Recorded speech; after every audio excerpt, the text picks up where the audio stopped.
Welcome to the college coders channel guys. ఈ particular వీడియోలో మనం అసలు కోడింగ్ అంటే ఏంటి అండ్ కోడింగ్ని మనం ఏ విధంగా నేర్చుకోవాలి అండ్ ఏ లాంగ్వేజ్తో స్టార్ట్ చేయాలి అండ్ ఎక్కడి నుంచి మనం ఫ్రీగా నేర్చుకోవాలి అండ్ ఏమేం టూల్స్ని యూజ్ చేయాలి అండ్ ఏమేం మిస్టేక్స్ని చేయకూడదు అండ్ వీటన్నిటిని మనం ఈ పర్టిక్యులర్ వీడియోలో అయితే కవర్ చేద్దాం. సో స్టార్టింగ్ మనం కోడింగ్ అంటే ఏంటి అనే దాని గురించి అయితే తెలుసుకుందాం. సో దీన్ని మనం రియల్ లైఫ్ ఎగ్జాంపుల్తో అయితే కంపేర్ చేద్దాం. ఎగ్జాంపుల్ మనకి ఇద్దరు ఫ్రెండ్స్ అయితే ఉన్నారు అండ్ వీళ్ళిద్దరూ మాట్లాడుకుంటున్నారు అండ్ వీళ్ళిద్దరూ మాట్లాడుకునేది ఒకరొకరికి అర్థం అవ్వడానికి కారణం ఏంటి? ఈ లాంగ్వేజ్ అనమాట.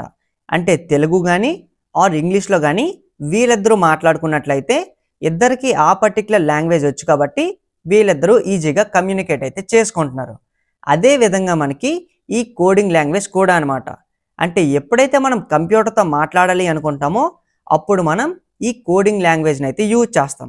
అండ్ ఏ విధంగా మనం తెలుగుని కానీ ఆర్ ఇంగ్లీష్ని కానీ చిన్నప్పటి నుంచి పెరుగుతూ వీటిని డైలీ మనం ప్రాక్టీస్ చేసి మాట్లాడుతూ వీటిని మనం ఏ విధంగా నేర్చుకున్నామో ఈ కోడింగ్ని కూడా మనం అదే విధంగా అయితే నేర్చుకోవాలి. అండ్ ఇప్పుడు మనకి కోడింగ్ అంటే ఏంటి అని ఒక ఐడియా అయితే వచ్చింది. అండ్ ఇప్పుడు మనం సెకండ్ టాపిక్లోకి అయితే వెళ్ళిపోదాం. సో కోడింగ్ని మనం ఏ విధంగా నేర్చుకోవాలి?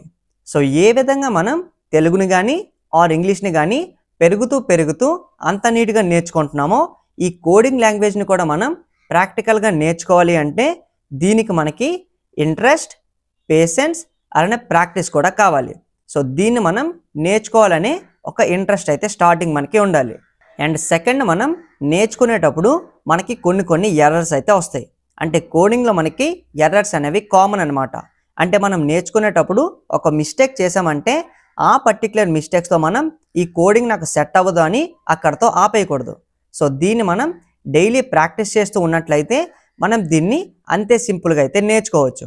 అండ్ మన థర్డ్ స్టెప్ వచ్చేసి ప్రాక్టీస్. సో ఏ విధంగా మనం దీన్ని ఇంట్రెస్ట్గా నేర్చుకోవాలనుకుంటున్నామో అంతే పేషెన్స్గా మనం దీన్ని ప్రాక్టీస్ కూడా చేయాలి. సో అప్పుడే మనం ఒక లాంగ్వేజ్ని ఫుల్ ఫ్లెడ్జ్డ్గా అయితే నేర్చుకోవచ్చు. అండ్ ఇప్పుడు మనం కోడింగ్ని ఏ విధంగా నేర్చుకోవాలని ఒక ఐడియా అయితే వచ్చింది. అండ్ ఇప్పుడు మనం ఏ లాంగ్వేజ్తో స్టార్ట్ చేయాలో కూడా చూద్దాం. అండ్ ఇది కూడా మనకి చాలా ఇంపార్టెంట్ అనమాట. అండ్ దీన్ని మనం 2 పార్ట్స్కి అయితే డివైడ్ చేద్దాం. ఒకటి మనం ప్రోగ్రామింగ్ లాంగ్వేజ్ని నేర్చుకోవచ్చు, ఇంకోటి మనం డెవలప్మెంట్ సైడ్ కూడా వెళ్ళొచ్చు.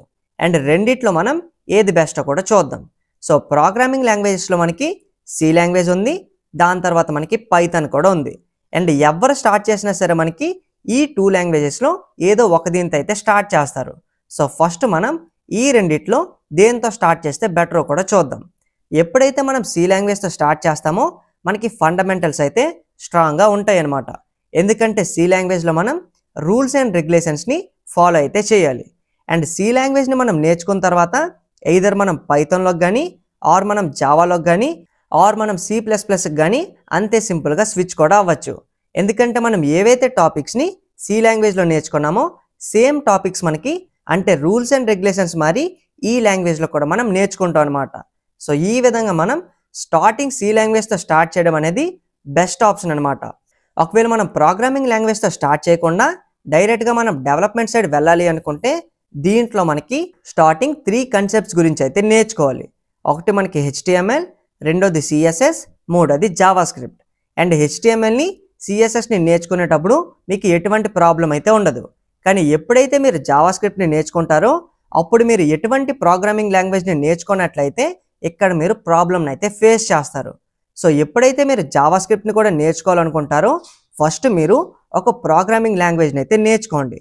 అంటే ఎప్పుడైతే మనం ఒక ప్రోగ్రామింగ్ లాంగ్వేజ్ని నేర్చుకుంటామో సేమ్ కాన్సెప్ట్స్ మనకి ఏవైతే ప్రోగ్రామింగ్ లాంగ్వేజ్లో ఉంటాయో అవే కాన్సెప్ట్స్ మనకి మళ్ళీ జావా స్క్రిప్ట్లో కూడా ఉంటాయి. సో దట్ మనకి జస్ట్ సింపుల్గా అవి కూడా అర్థమైపోతాయి. సో ఈ విధంగా మనం ప్రోగ్రామింగ్ లాంగ్వేజెస్ని కానీ ఆర్ మనం డెవలప్మెంట్ సైడ్ వెళ్ళాలి అనుకుంటే ఈ 3 లాంగ్వేజెస్ని కానీ స్టార్టింగ్ అయితే నేర్చుకోవచ్చు.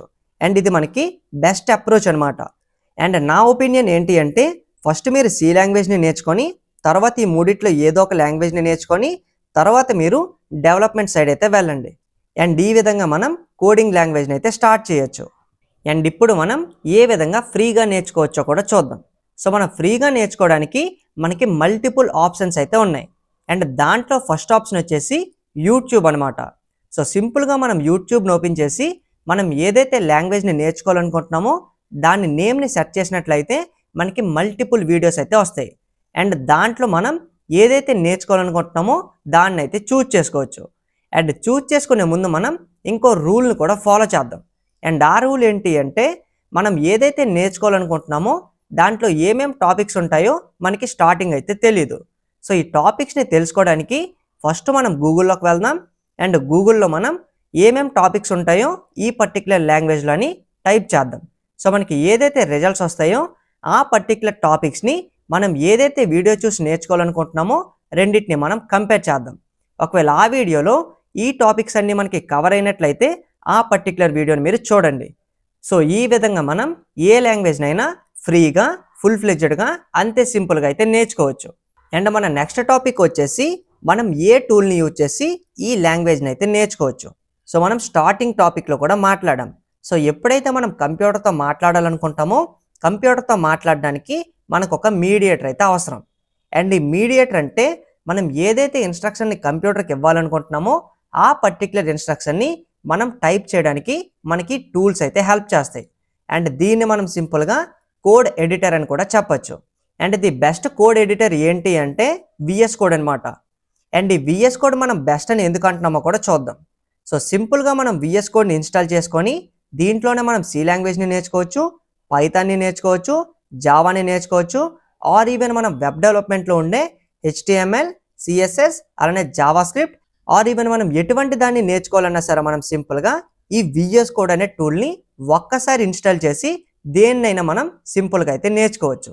అండ్ ఇది మనకి బెస్ట్ ఆప్షన్ కూడా అనమాట.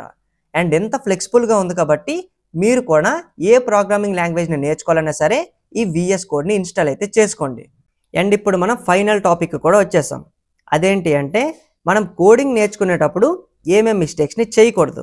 అండ్ ఇది మనకి చాలా చాలా ఇంపార్టెంట్ అనమాట. సో ఫస్ట్ డేనే మనం కోడింగ్ని స్టార్ట్ చేసి ఈ పర్టికులర్ లాంగ్వేజ్కి ఎక్స్పర్ట్ అయిపోదామని అయితే అనుకోకండి.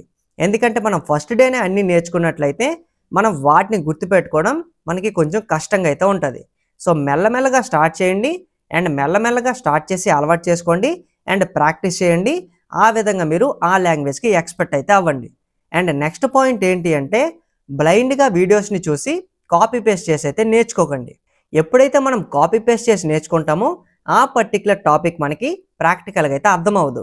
సో దట్ మనం మళ్ళీ ఎప్పుడైతే దీన్ని ప్రాక్టీస్ చేసినట్లయితే ఆ టాపిక్ ఏ విధంగా మనకి ఎగ్జిక్యూట్ అవుతుంది అండ్ వర్క్ అవుతుందని మనం అక్కడ స్టక్ అయిపోతాం. సో నేర్చుకునేటప్పుడే మీరు అది ఏ విధంగా వర్క్ అవుతుందని ప్రాక్టికల్గా అయితే నేర్చుకోండి. అండ్ ఫైనల్ పాయింట్ వచ్చేసి మిమ్మల్ని మీరు ఇంకోళ్ళతో అయితే కంపేర్ చేసుకోకండి. అండ్ ఒకరు ఫాస్ట్గా నేర్చుకుంటారు, ఇంకోళ్ళు స్లోగా అయితే నేర్చుకుంటారు. సో నేర్చుకునేటప్పుడు స్లోగా నేర్చుకున్నా సరే టాపిక్ని మనం ప్రాక్టికల్గా అర్థం చేసుకుంటున్నామా లేదని అయితే చూడండి. పక్కోడితో కంపేర్ చేసుకొని వాడికి అర్థమైంది నాకు అర్థమవ్వలేదని డిస్కరేజ్ అయితే అవ్వకండి. అండ్ ఒకసారి మనం ప్రాక్టీస్ చేసినట్లయితే మనకి సింపుల్గా అయితే అర్థమవుతుంది. సో ఈ 3 పాయింట్స్ని మీరు మైండ్లో అయితే గుర్తుపెట్టుకోండి. అండ్ వీడియో ఎలా అనిపించింది అనేది మీ ఒపీనియన్ని కిందన కమెంట్ కూడా చేయండి. Thank you for watching and see you in the next video guys.